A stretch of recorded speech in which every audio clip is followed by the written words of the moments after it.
दिवेश आता इथे एकटाच खेळतोय. काय झालं तुम्हाला पुढे सांगते. संडे असो किंवा मंडे आपले रेग्युलरचे कामं हे ठरलेलेच असतात आणि रविवारी अजून डबलचे कामं असतात. तुम्ही गृहिणी असाल तर तुम्ही माझ्या या प्रश्नाचे उत्तर नक्कीच द्याल कमेंटमध्ये. तर आज आहे रविवार. सकाळचा छान असं चहा घेतला आणि लगेच मुगाचे स्प्राउट बनवायला लागले. दीदीची संडेला टेस्ट असते ना, तिचीच ही तयारी करून घेते. मुलं बाहेर पडले की आपल्याला वाटतं थोडंसं घरातलं खाऊन जावं, एवढीच इच्छा असते आपली आणि मग तेही गरम गरम. तर तिच्यासाठी मस्त असे मुगाचे स्प्राउट बनवून दिले. तिला सोडून आले आणि त्याच्यानंतर लगेच स्वयंपाक करायला घेतलं. बाकीचे सगळे झोपलेले आहेत तोपर्यंत स्वयंपाक आवरून घेते, म्हणजे एक्स्ट्राचे काही कामं मला करायचे आहेत म्हणून. सुट्टीच्या दिवस जरा 1-2 एक्स्ट्राच कामं होतात.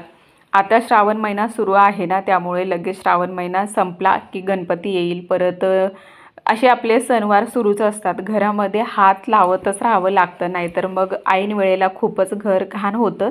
त्यासाठी स्वयंपाक केला, जेवण केलं आणि मग दीदीच्या पप्पांचे खूप कपडे होते, ते सगळे प्रेस करून एकदाच ठेवते, म्हणजे मला महिनाभर टेन्शन नाही राहणार. आणि मग प्रेसचे कपडे संपले की मग तीच दगदग असते. परत हे काम पडलं, ते काम पडलं, असं ते काम करून घेतलं. संध्याकाळी पटकन स्वयंपाक केला आणि बघा आमच्याकडे अजिबातच पाऊस नाही आहे. एकदम कडक उन्हाळ्यासारखं वाटतं आणि गरमी घरामध्ये इतकी होते ना, त्यामुळे जेवण झाल्यानंतर बाहेर आम्ही सगळे बसलो होतो.